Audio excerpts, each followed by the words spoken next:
Assalamualaikum warahmatullahi wabarakatuh. Sana Minang kabar. Kali ini kita akan menapak di Bukit Tinggi, menyusuri janjang-janjang yang ada di kota ini.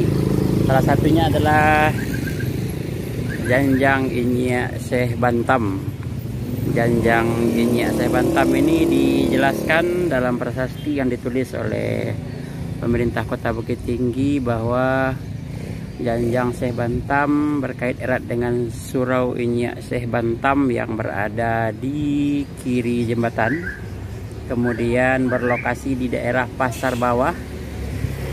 Dan Inyak Syekh Bantam sendiri adalah seorang pahlawan perang di Cilegon tahun 1888 yang dibuang oleh pemerintah Hindia Belanda ke Fort De Kock atau Bukit Tinggi.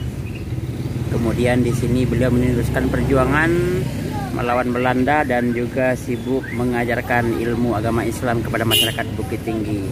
Beliau memiliki hubungan baik dengan pemuka adat dan ulama.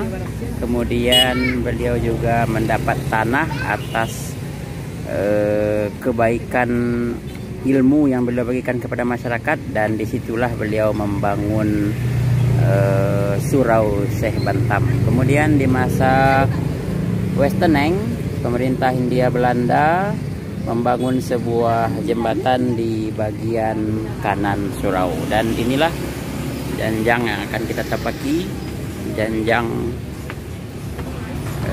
Inyak Syekh Bantam.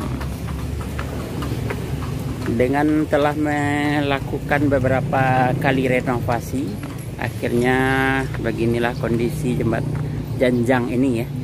Dalam bahasa Minangnya janjang, namun secara bahasa Indonesia jenjang ya. Jenjang yang menghubungkan Pasar Bawah Bukit Tinggi dengan Pasar Lereng.